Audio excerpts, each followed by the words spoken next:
इंसान पहले अस्तित्व में आता है, फिर खुद अर्थ रचता है। मैं कौन हूँ? मैं क्यों हूँ? मुझे क्या करना चाहिए? ये वो सवाल है जो हर चेतन मन में कभी न कभी उठता है। वो खुद से पूछता है, पर अस्तित्ववाद एक साहसी उत्तर देता है। तुम्हारा कोई तयशुदा उद्देश्य नहीं, कोई परम योजना नहीं, ईश्वर नहीं है जो तुम्हारी भूमिका पहले से तय कर चुका हो। और फिर वह जोड़ता है, इसका मतलब ये नहीं कि कुछ अर्थ नहीं है, बल्कि इसका मतलब है कि अब अर्थ बनाना तुम्हारी जिम्मेदारी है। अस्तित्व पहले, सार बाद में। जीन पॉल सार्त्र ने कहा था, एग्जिस्टेंस प्रीसीड एसेंस, यानी अस्तित्व सार से पहले आता है।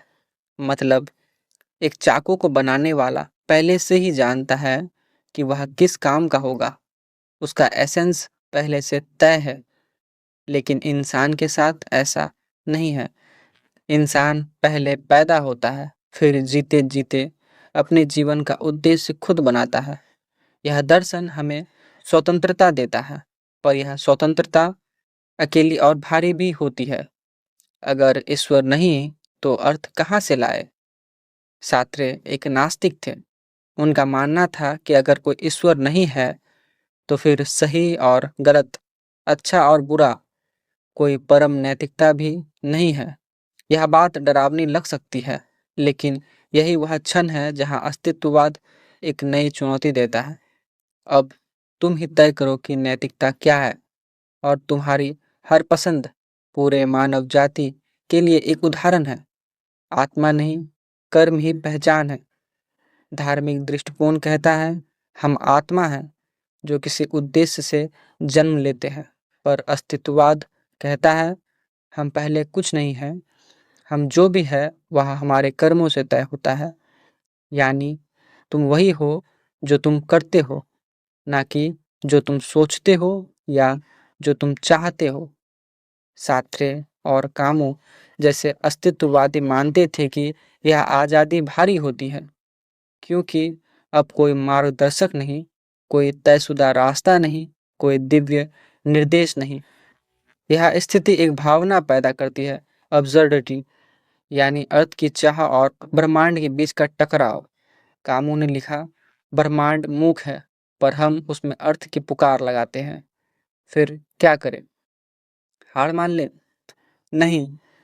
कामू कहता है, इस अर्थहीनता के विरुद्ध विद्रोह ही जीवन है। अगर जीवन में कोई ईश्वरीय उद्देश्य नहीं, तो हम खुद को बेबुनियादी नहीं बल्कि स्वतंत्र माने। हम खुद अर्थ गढ़ सकते हैं, कला के जरिए, प्रेम के जरिए, करुणा और सोच के जरिए। अर्थ नहीं है ये दुख की बात नहीं, ये मौका है अपने अर्थ रचने का।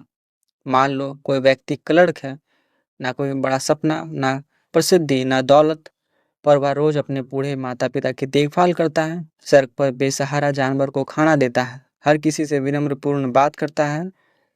वह इंसान अपने कर्मों से अपने जीवन को अर्थ दे रहा है।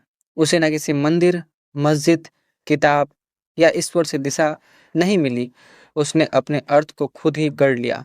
आज की दुनिया में जहाँ धर्म राजनीति से जुड़ गया है, जहाँ हर कोई सही रास्ता बताता है, अस्तित्ववाद एक आत्मवाणी की तरह है। तुम्हें कोई रास्ता नहीं दिखाएगा, तुम्हें खुद रास्ता बनाना होगा, और उसी में तुम्हारा अर्थ छिपा है। तो क्या अस्तित्ववाद उदासी है या आज़ादी है? उत्तर है दोनों। यह कहता है कोई उद्देश्य नहीं है, पर यह भी कहता है तुम खुद उद्देश्य बन सकते हो।